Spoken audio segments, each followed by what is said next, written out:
So, ang nagiging kalakaran dito, talagang madadamay yung mga taong nasa paligid ni Digong.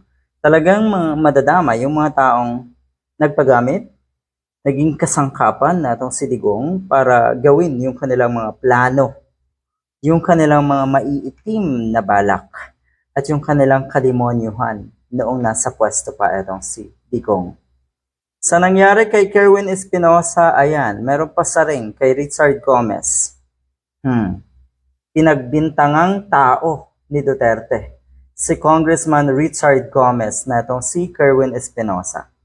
Sinabi ni Espinosa sa isang press conference na di umano'y tao raw noon ni dating Pangulong Duterte, si Congressman Richard Gomez. Wala na itong dinagdag tungkol doon. So napakaliwanag niyan.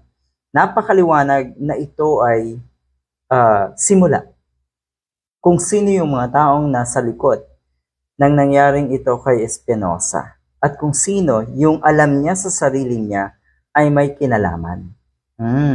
Alam naman natin, diba? Mainit din ang politika dyan sa Leyte. Ito, may nakita tayong isang post. Sabi na nga ba, mga DDS people ang may pakana sa tangkang paglikida kay Kerwin Espinosa.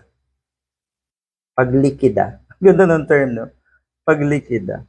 So yun nga, try harder. Wala eh. Sablay. Hindi nangyari.